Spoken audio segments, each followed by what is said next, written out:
ജനപങ്കാളിത്തത്താലും സന്ദർശിച്ച കേന്ദ്രങ്ങളുടെ പ്രത്യേകതകളാലും ശ്രദ്ധേയമായി കുന്നമംഗലം നിയോജകമണ്ഡലം LDF സ്ഥാനാർത്ഥി PTA റഹീമിൻ്റെ മണ്ഡലം പര്യടനം.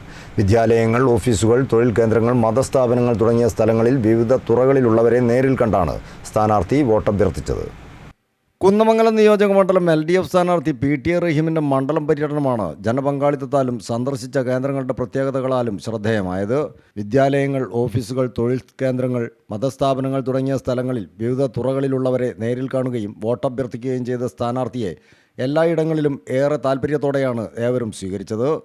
അപവാദമോ കള്ളപ്രചരണമോ നടത്തുന്ന രീതി തനിക്കില്ലെന്നും യഥാർത്ഥ വസ്തുതകൾ സംബന്ധിച്ച് ബോധ്യമുള്ള വോട്ടർമാർ മുൻകാലങ്ങളിലെന്ന പോലെ ഇത്തവണയും പിന്തുണയ്ക്കുമെന്നും സ്ഥാനാർത്ഥി പറഞ്ഞു. കുടുംബയോഗങ്ങളിലെ ഹ്രസ്വമായ പ്രസംഗങ്ങളിൽ മണ്ഡലത്തിൽ നടപ്പാക്കിയ വികസന പ്രവർത്തനങ്ങൾ ചൂണ്ടിക്കാണിച്ചുകൊണ്ടാണ് സ്ഥാനാർത്ഥി വോട്ടഭ്യർത്ഥിച്ചത്. രാവിലെ ഒളവണ്ണ പഞ്ചായത്ത് LDF റാലിയോടെയാണ് സ്ഥാനാർത്ഥിയുടെ പര്യടനം ആരംഭിച്ചത്. Rally CPIM polit bureau member Mariam Dhawale ഉദ്ഘാടനം ചെയ്തു. ബാബു പറശ്ശേരി അധ്യക്ഷത വഹിച്ചു. P. Shaibu, PK Premnath, അജയാവള, Sharmad Khan, K. Rauf, E. Rameshan, P. Muraleedharan തുടങ്ങിയവർ സംബന്ധിച്ചു. തുടർന്ന് ചാത്തമംഗലം ഗ്രാമപഞ്ചായത്തിലെ സ്ഥാപനങ്ങളിലും കുടുംബങ്ങളിലും സന്ദർശനം നടത്തിയ സ്ഥാനാർത്ഥി വിവിധ കുടുംബയോഗങ്ങളിലും സംബന്ധിച്ചു. News bureau, Mavoor.